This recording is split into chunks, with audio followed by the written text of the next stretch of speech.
है। क्यों? क्योंकि वो जो सन से हीट आती है उसको ऑब्ज़र्व कर लेती है, ऑब्ज़र्व करने के बाद रात को जो है वो हमें हीट प्रोवाइड करवाती है। हीट प्रोवाइड करवाना इन द सेंस कि वो टेम्परेचर को एक मीडियम वे में बना के रखती है, उसको बहुत ज़्यादा ठंडा नहीं होने देती है।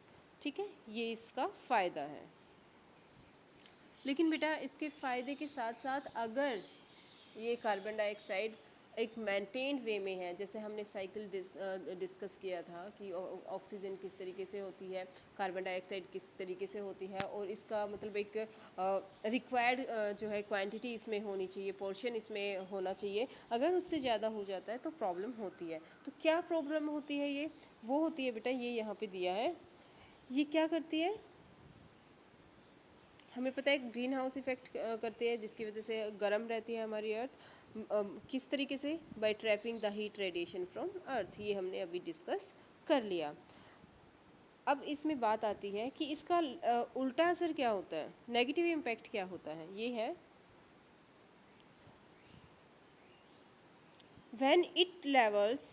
when its level in the atmosphere increases due to factory smoke और car fumes। अब बेटा क्या होता है कि जैसे ये हमें पता है कार्बन डाइऑक्साइड कैसे रिलीज़ होती है एनवायरनमेंट में। एक तो हम लोग भी ऑक्सीजन यूज़ करते हैं, ब्रीदिंग के थ्रू कार्बन डाइऑक्साइड गैस हमारे एनवायरनमेंट में रिलीज़ होती है। ठीक है, फिर जो हमारी इंडस्ट्रीज़ होती हैं उसमें भी कार्बन डाइऑक्साइड गैसेस निकलती हैं। जो हमारा व्हीकल्स होते हैं उनसे भी कार्बन डाइऑक्साइड गैसेस निकलते हैं। सो वो क्या होता है, वो हमारे एटमॉस्फेयर के जो उसका नेचुरल बैलेंस था, ठीक है, नेचुरल बैलेंस जो था वो बहुत गड़बड़ हो जाता है। ठीक है, वो डिसबैलेंस हो जाता है। इसीलिए जो हम क्या करते हैं कि हमें ज़्यादा से ज़्यादा पेड़ लगाने चाहिए, ज़्यादा से ज़्यादा ग्रीनरी होनी चाहिए, जिससे कि वो बैलेंस कर पाए कार्बन डाइऑक्साइड गैस को। क्योंकि पेड़ लेते हैं ना, ट्रीज़ कार्बन डाइऑक्साइड गैस को यूज़ करके क्या करते हैं, ऑक्सीजन रिलीज़ कर देते हैं। इसलिए तो बेटा इनकी वजह से जो कार्बन डाइऑक्साइड गैस का जो है क्वांटिटी ज़्यादा हो जाती है। अब ये देखो बेटा, अगर कार्बन डाइऑक्साइड गैस ज़्यादा हो जाएगी तो वो ऑफ कोर्स हीट ज़्यादा ऑब्जर्व करेगी। ऑब्जर्व ज़्यादा करेगी तो क्या होगा, उसका जो है टेम्परेचर अर्थ का ज़्यादा हो जाएगा। और ज़्यादा टेम्परेचर आपको क्या होगा, क्या हम लिवेबल होता है हमारे लिए? नहीं होता ना ज़्यादा टेम्परेचर में। एक ह्यूमन बॉडी या फिर दूसरी जो एनिमल्स हैं वो एक स्पेसिफिक टेम्परेचर के लेवल में ही सर्वाइव कर सकते हैं। तो इसलिए अब इसका इफ़ेक्ट क्या होगा, देखो बेटा इसमें ग्रीन हाउस इफ़ेक्ट किस तरीके से होता है। Amount of heat retains also increases. इससे क्या होता है, जो हीट के जो अमाउंट है वो बहुत ज़्यादा इंक्रीज़ हो जाता है, और इससे क्या हो जाता है, टेम्परेचर ऑफ अर्थ बहुत ज़्यादा बढ़ जाएगा।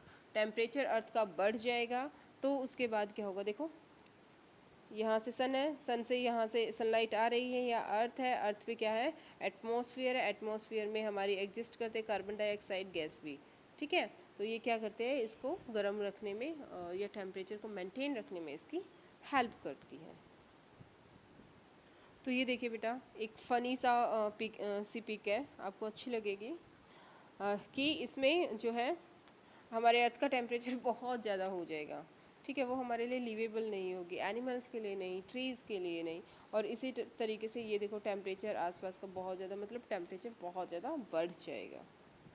सो बेटा अब इसके इफ़ेक्ट्स क्या होंगे, इसके इफ़ेक्ट्स ये होंगे, problem due to global warming, melting of snow, glaciers. बेटा जो हमने पढ़ा था लास्ट क्लास में पढ़ा था ना, forms land forms of earth पढ़ा था ना, उसमें ग्लेशियर्स से रिलेटेड भी हमने डिस्कस किया था। सो बेटा इसमें क्या होता है, जो ग्लेशियर्स है वो मेल्ट होना स्टार्ट हो जाएंगे। ग्लेशियर्स क्या होता है, जो बहुत बड़ी बड़ी जो आइस की शीट्स होती हैं वो मेल्ट होना स्टार्ट हो जाएंगी। ठीक है, क्योंकि हमें पता है ना कि जो है जो आइस होती है वो सन रेज में या ज़्यादा टेम्परेचर होता है तो वहाँ पे मेल्ट होना शुरू हो जाती है। तो वही तो ये जो है मेल्ट होना शुरू हो जाएंगे। अब बेटा जब वो मेल्ट होंगे तो आइस ग्लेशियर से क्या होता है, वो तो आइस तो पानी की ही होती है ना, तो वो पानी बन जाएगा। पानी कहाँ जाएगा, रिवर्स के थ्रू सी में जाएगा। अब अगर सी में चला जाएगा तो सी का लेवल जो है वो इंक्रीज़ हो जाएगा। ठीक है, अब इंक्रीज़ हो जाएगा तो उसमें क्या हो जाएगा, फ्लड इन कोस्टल एरियाज़। अब जितने भी कोस्टल एरियाज़ हैं उनमें फ्लड की सिचुएशन हो जाएगी, ठीक है, क्योंकि हमारे बेटा हमारे पास आइस ग्लेशियर्स की में भी बहुत ज़्यादा पानी है, ठीक है। अब वो इतना मेल्ट हो जाएंगे तो हमारे आसपास के जितना भी लैंड पोर्शन है वो तो ऑफ कोर्स उसके अंदर ही चले जाएंगे, ठीक है। सबमर्ज ऑफ आइलैंड्स, और हमारे जो जितने भी आइलैंड्स हैं, मतलब बहुत जो छोटे हैं, वो क्या हो जाएंगे, बिल्कुल उसमें डूब जाएंगे, सबमर्जिंग हो जाएगी उसका, ठीक है। ड्रास्टिक चेंज इन क्लाइमेट, और हमारी क्लाइमेट है वो उसमें भी बहुत ज़्यादा चेंज आएंगे। कैसे चेंज आएंगे कि बेटा टेम्परेचर बहुत ज़्यादा बढ़ जाएगा। टेम्परेचर ह्यूमन बॉडी कितने में सर्वाइव कर सकती है, ये देखिए। अब जब भी हमें वो ज़रूरत होती है तो हम तभी क्या करना स्टार्ट करते हैं, एसी लगाना शुरू कर देते हैं ना, एसी यूज़ करते हैं हम गर्मियों में। और अभी तो ये इतना प्रॉब्लम है भी नहीं, और अगर और भी ज़्यादा प्रॉब्लम हो जाएगी तो फिर हम तो बिल्कुल भी सर्वाइव नहीं कर पाएंगे। तो और